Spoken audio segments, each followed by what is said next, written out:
Today, I would like to welcome Florence Reed to the show. She is the founder of Sustainable Harvest International. Flo, thank you so much for joining me today.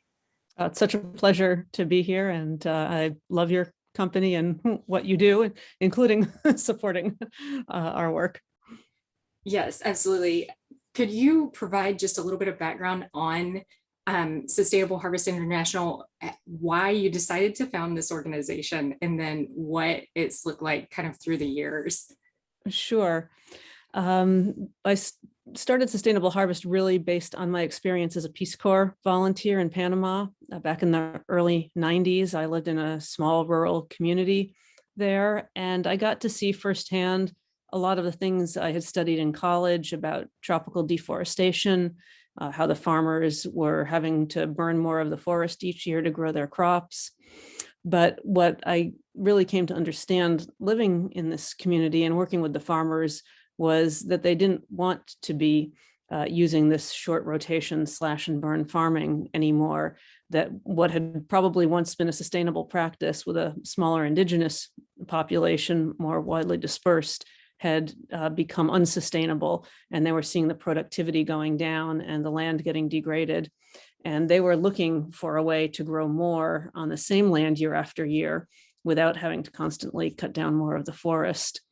As a Peace Corps volunteer, I also learned, not surprisingly, that a gringa, a North American, was not the best person to provide the technical assistance, that it could be better provided by a local person who knew the culture, spoke the language better, knew the geography, the climate, and so on. I feel like I did accomplish a lot in the Peace Corps, and I'm very grateful for the experience. I think a lot of good did come from it. But as far as actually working in partnership with farmers, it was clear to me that local people would do that better. And the other, I think, key lesson that I took from Peace Corps was that for farmers to change the way they'd been farming for generations, there had to be regular long-term technical assistance over several years, that it couldn't be one workshop or even a year of technical assistance, that it had to be multi-year for the farmers to get comfortable with the new techniques, address any problems that came up, and get to the point where they'd feel good going forward using those techniques. So I came out of Peace Corps kind of with those things in mind. Looked for an organization that was focused on providing this type of technical assistance, and was shocked to find that there wasn't any organization that was doing that. And so that's what eventually led me to start Sustainable Harvest International, after getting a little more nonprofit experience before diving in to start my own. Okay. And when you started Sustainable Harvest International, what was your goal kind of from the outset? Was it just to increase production on the amount of land that they were farming? And then can you talk a little bit about why they were getting decreased yields year over year from the same plot of land? Sure. So the farmers were getting decreased yields because they were burning the forest and using the ash as a natural fertilizer to help grow the crops. But that would only help for maybe a year. And then the ash would wash away and the topsoil would wash away, and they'd have to move to the next piece of land, cut that, burn that.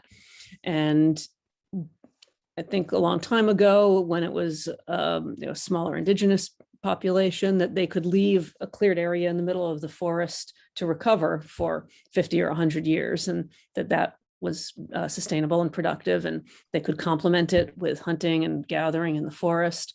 But in the situation that I found, that these farmers and communities in the best flat land was taken up by very large farms, and these poorer farmers were pushed up into the foothills, farming on steep slopes, and not having very much land per family, and so having to go back after just a few years, and what little had grown back, having to cut it again, burn it again, and the land never had time to recuperate. There's not a lot of topsoil to begin with in these areas of the tropics, and so it doesn't take long or too many repetitions of this cycle now for the topsoil to really all be gone. Sometimes the farming can be dragged out a little bit longer with chemical fertilizers, but they also do damage to the soil and to the soil ecosystem. And so eventually that doesn't work either, and actually causes more harm. So let's see, the other part of, sorry, I forgot the first part of your question. I got going on the second part. Well, honestly, I don't remember either. Because I feel like you answered at least the crux of what I was asking on why they're not able to maintain the same productivity year after year. And so you answered that with the washing away of the topsoil. And I remember you were asking about my goal when I started the organization. And I came into this work a little bit backwards, not knowing or caring too much about farming, but really in love with tropical forests. I'd spent some time in tropical rainforests in college and knew that they were being lost at the rate of about 1 acre every second, and really wanted to be part of the solution to saving what was left of the tropical forests.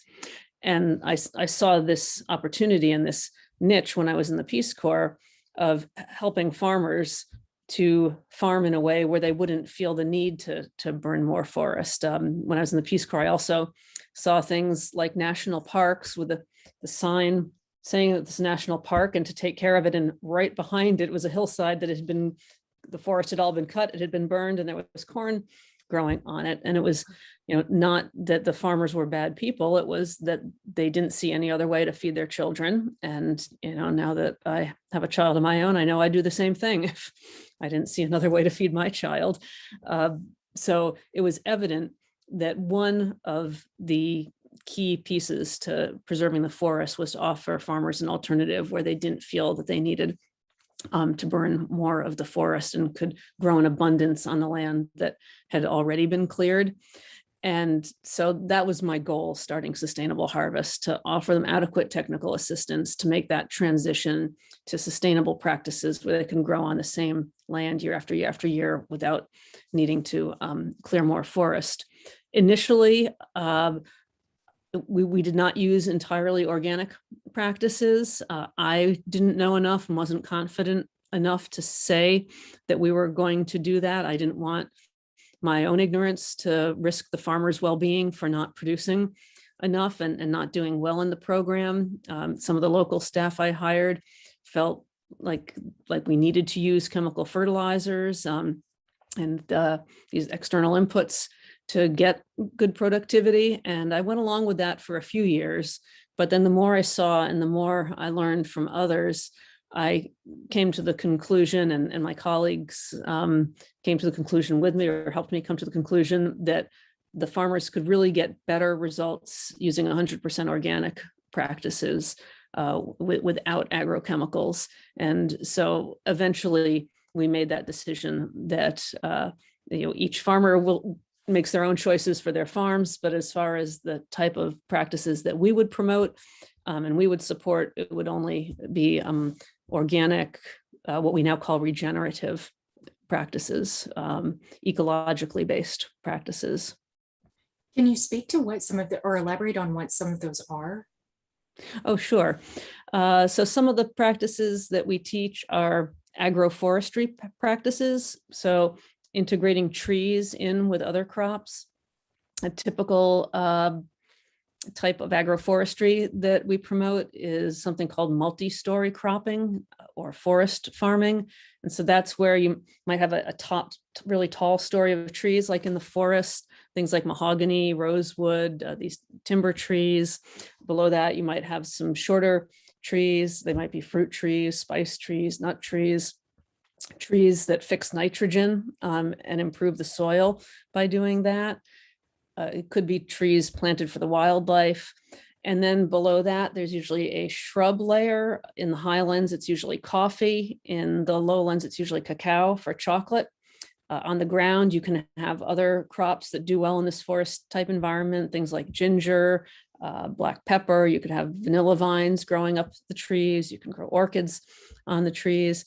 And you create an ecosystem that benefits the natural environment, but also benefits the farmer.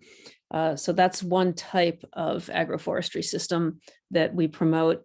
Another one is alley cropping, where you have rows of those nitrogen fixing trees and then a few rows of corn or other crop, and then another row of trees. And the trees are ones you can prune back, put the leaves down as the mulch to build up the fertility of the soil, improve the texture of the soil. In that way, improve the production of the other crops. If you're planted across the hillside, it helps stop erosion of the soil. And so that's another type of agroforestry that we promote. If you prune back the branches, they can be used for firewood. So again, there's multiple benefits.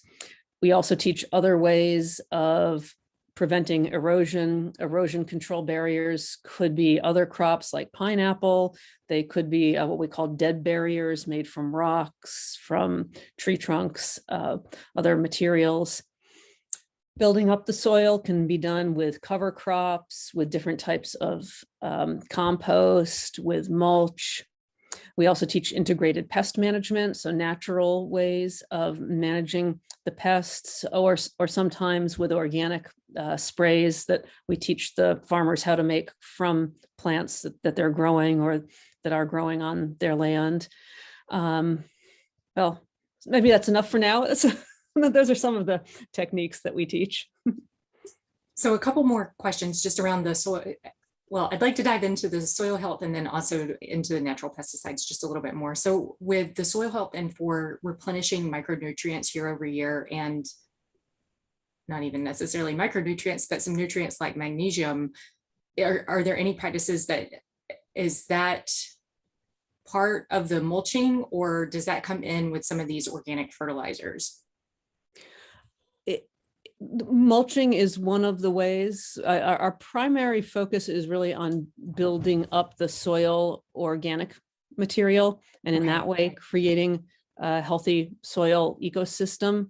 And we do that through a variety of different practices. The types of compost that we make, such as bokashi, they probably provide a greater variety of nutrients for the soil than, say, a single crop mulch might, but they all work together to create a healthier soil. We also use efficient microorganisms, and they contribute to the health of the soil as well, which then in turn, of course, contributes to the health of the plants. Okay. And then to your comment about the pesticides, with that, have you seen a shift in the population of like bats and birds in any of these communities that you've worked with over the years since you started SHI to today? That's something that I really wish we had been able to track, and we don't have any hard data on that. I definitely anecdotally have heard it from a lot of the farmers. I'll have to share a video with you that I took when I visited Maria Hernandez, one of the graduates from our program. And she's a representative of a number of the farmers I've talked to, talking about how so many birds have come back, how there's more butterflies. And in her case, she even talked about monkeys coming back. And this is an area where I thought the monkeys were all long gone. And so to hear her talk about monkeys coming through her farm at night was really exciting to me. And then even more importantly, how she talked about the fact that she was actually planting trees, not just for her own family's well-being, but also for the animals, because she wanted there to be an abundance for her family and for the other animals. And so that change of consciousness of people going, I think, from really struggling just to sustain themselves to getting beyond that, sustaining themselves, helping sustain their neighbors, and then expanding their thoughts of who their neighbors are to include the other species. So I really love that. Yeah, that is one of the wonderful side effects of your organization, of what your organization is doing. With this kind of agroforestry, or with these kinds of practices, are the farmers growing? So are they focused on?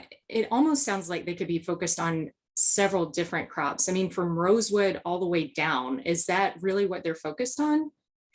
When the farmers join our program, most of them, I would say, are growing 3 or 4 crops. There's Okay. almost always corn, usually beans, maybe cassava, maybe rice, usually not much else. By the time they graduate from our program, 4 or 5 years later, they're growing 20, 30, 40 different crops, Wow. including those tree crops, fruits, vegetables, herbs, medicinal herbs, trees that they're growing for making the natural pesticides, everything under the sun, mostly for their own consumption, and then in some cases to sell to improve the cash income from the farms. Okay. Can you elaborate just a little bit on the program itself and how far you carry the farmer, whether the program is just focused on their growing practices, or if it extends beyond that and really pulls in the entire network, so that they have a flow for being able to sell their crops and, kind of extend the pipeline. And here I'm thinking about all of the different fair trade, Fair for Life organizations and how you kind of feed into that. Mhm.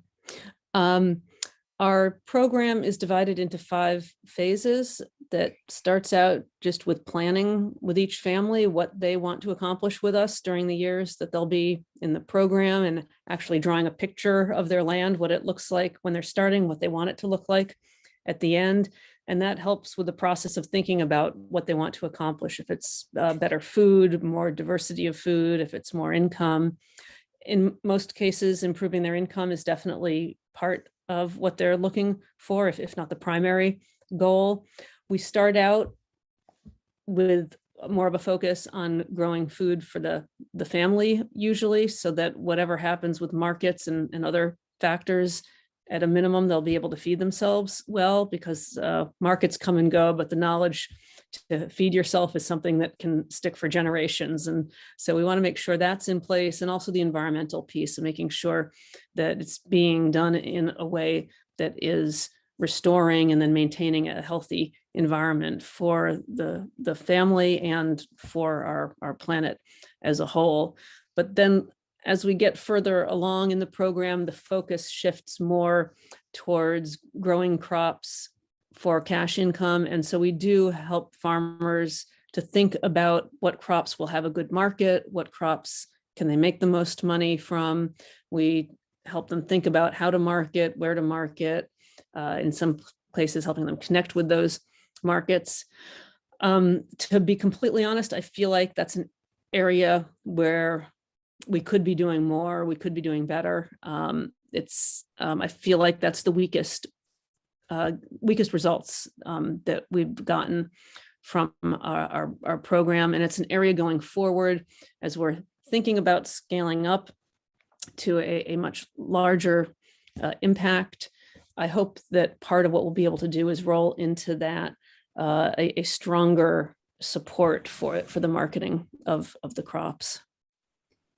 Yes, it definitely seems like with some of those tree crops, and I mean, even with some of the larger shrubs, that it could be a huge potential, of course, for skincare, essential oils and botanical oils. And yes, not my area of expertise, but I would think that yes, there's the coconut oil, the cocoa oil, the aloe, the different herbs, and I would think. Yeah, absolutely. So which countries is she currently working in, and then how has that expanded since you started? So, and I love that you use the Spanish pronunciation of our acronym of SHI and call us she. That's something that I always appreciate. And we currently are working in Honduras, Panama, and Belize. We've been working in those 3 countries for over 20 years. We also worked in the South Atlantic region of Nicaragua for a number of years. We've finished the work there and are now thinking about more strategically where it would make sense to go next if we were to start a program in another country.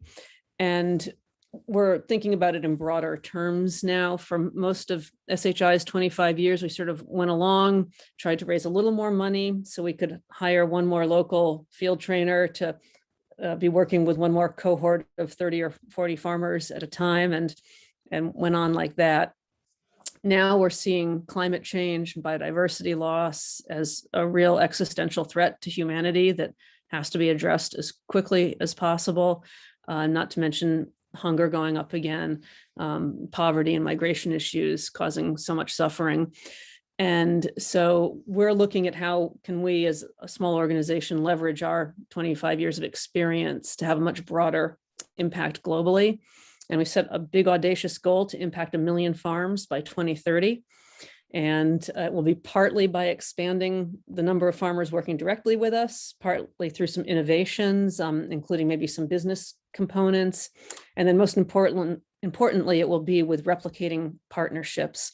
So partnering with government agencies or businesses or other organizations that will allow us to reach a much larger number of farmers by working collaboratively in partnership with other organizations. And so if we're going to reach our goal of 1 million farms by 2030, it's going to be through those partnerships.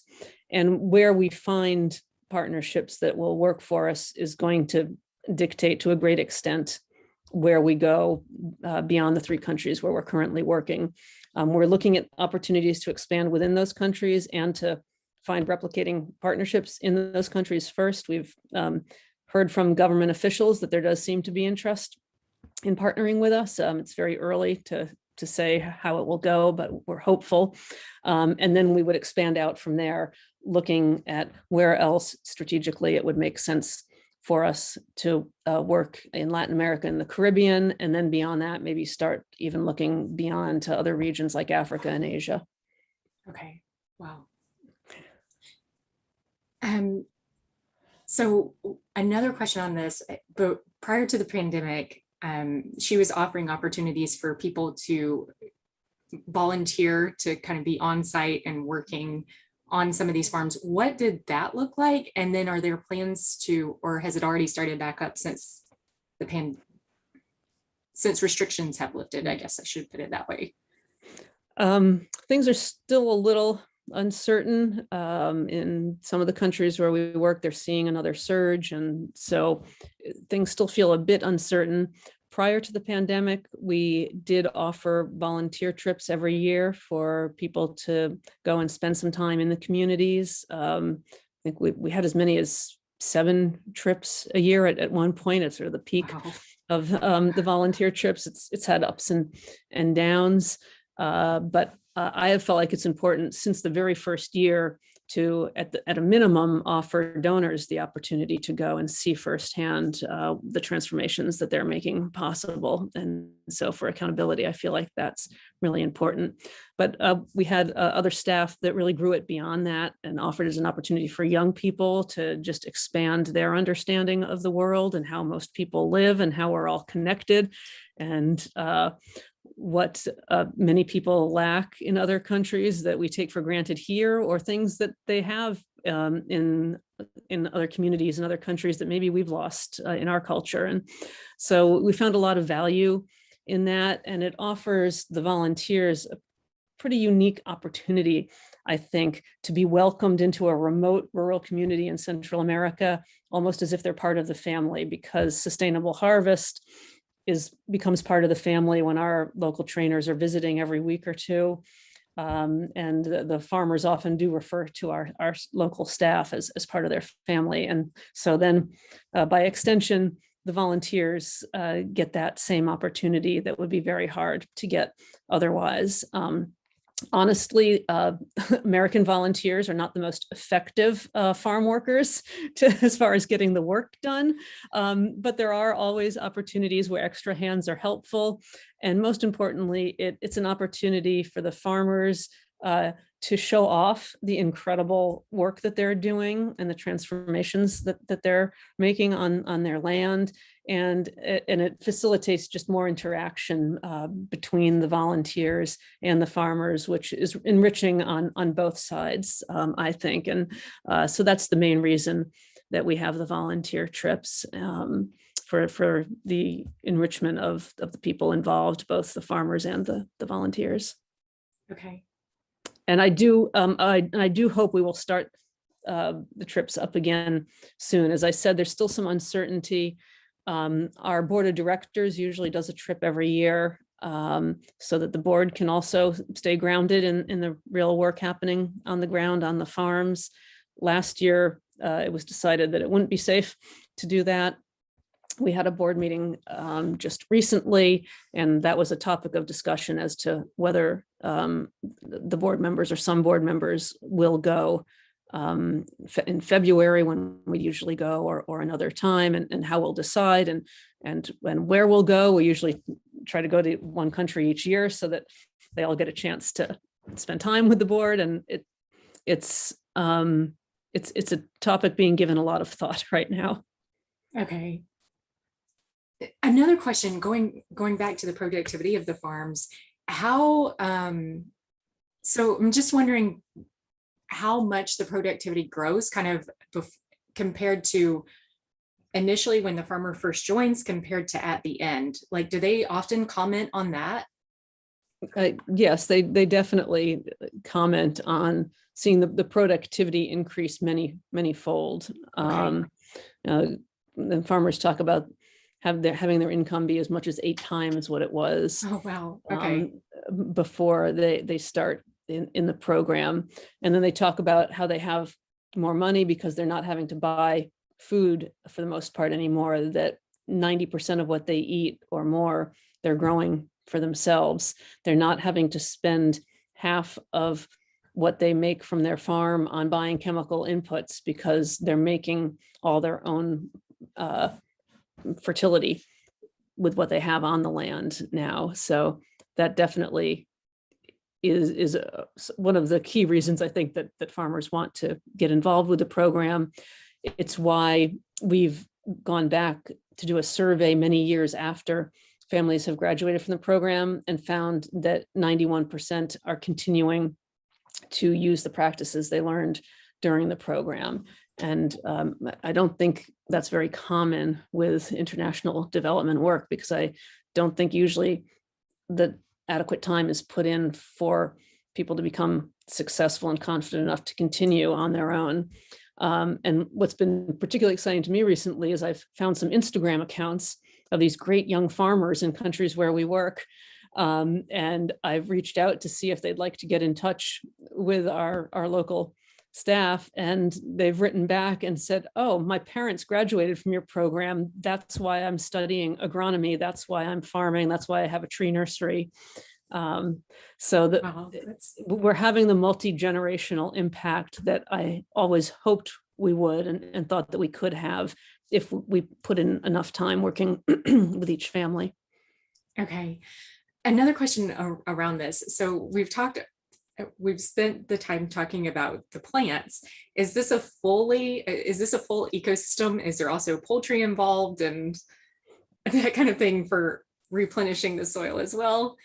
Yes, most of the families have yard chickens when they join the program. They often have the difficulty of predators eating some of the chickens or eating the eggs. And so then, of course, that's less protein for the families.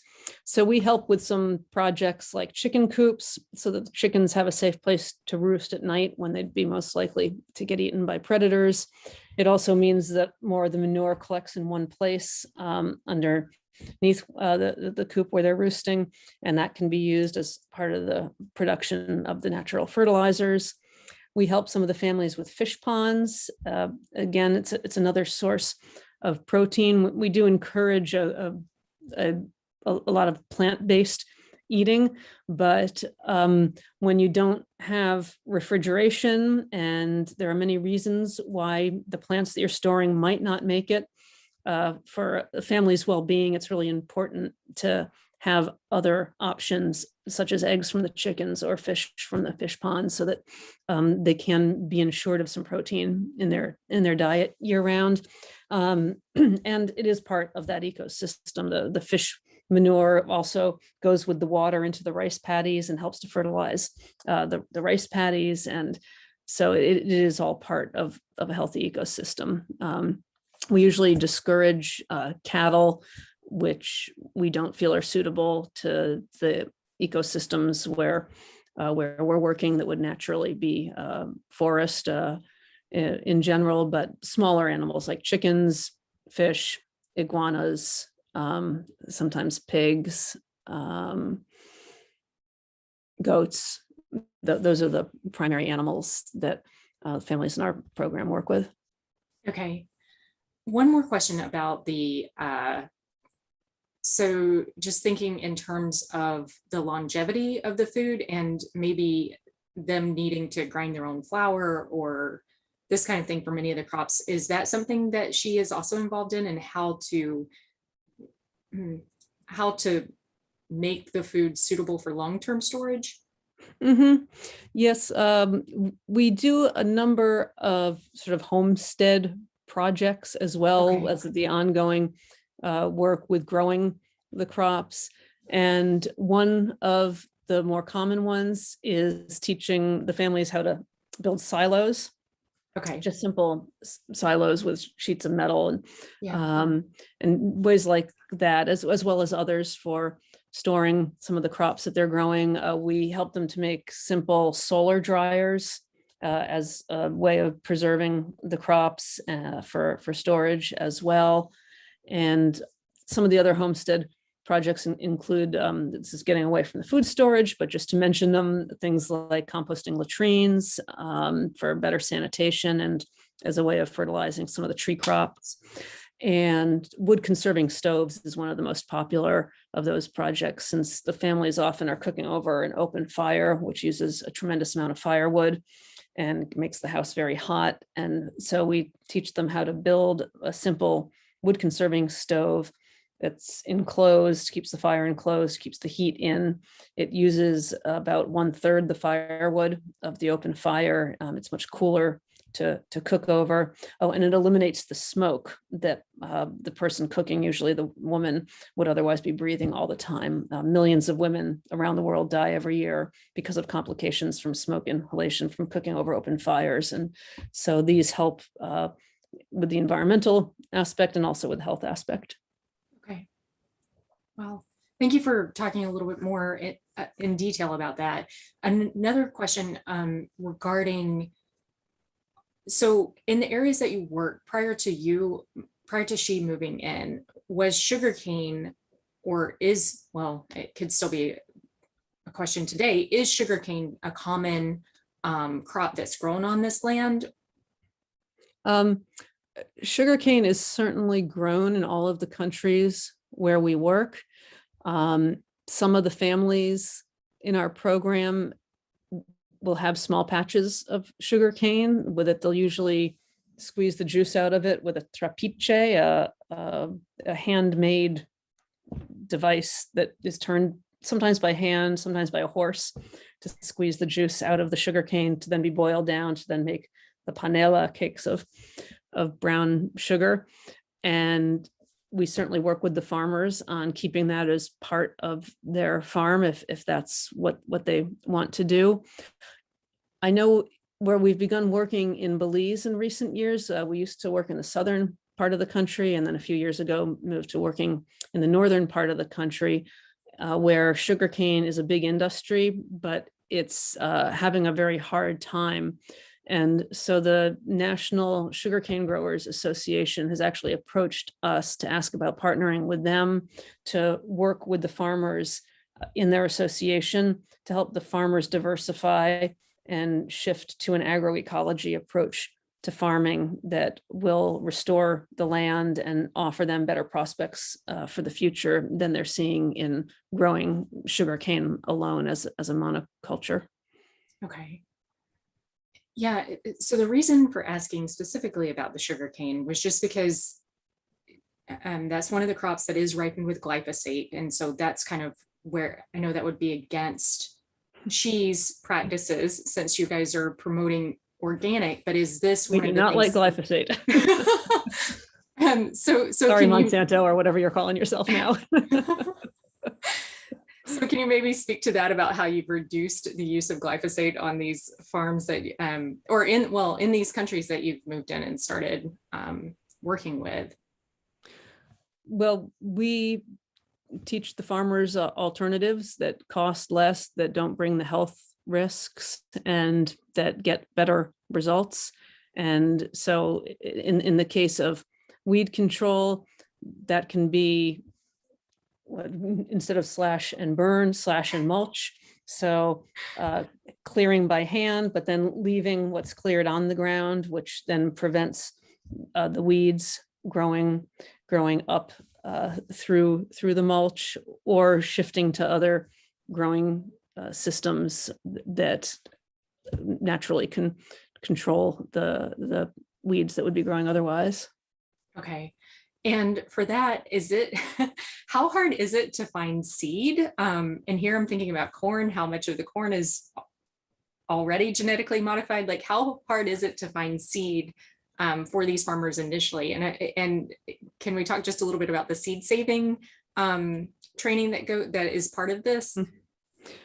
Yeah, we have not had much trouble that I'm aware of. Okay. And, of course, our local staff are the ones that could answer all of these questions better than I can, but doing my best. I have not heard about real problems with finding seed. Okay. And most of the seed, of course, is open pollinated so that it can be saved. And we do talk with the farmers about the importance of saving seed, selecting seed, and the ways of doing that. In some cases, they might be using hybrid seeds, not genetically modified, but hybrids for one reason or another. And then in that case, we talk about the fact that hybrid seeds usually can't be saved. And in that case, it's important to set aside some money and to have a plan for being able to buy more of those seeds in the future. Okay. And how can people find out more about SHE and donate to SHE? Well, probably the best bet is to go to our website, which is sustainableharvest.org. Or if you want to specifically learn about our scaling up plan, the Million Farm Transformation, you can go to millionfarmtransformation.org. And that's the best way to learn more about us. And of course, we're also on all the social media. If the video is going to be up, it's on my screen there, I think. Yeah. All right. Awesome. Thank you so much for your time today, Flo. Well, thank you so much for giving me the opportunity, and thank you so much for your support of our work. I'm happy to be able to support your work. You're doing great work.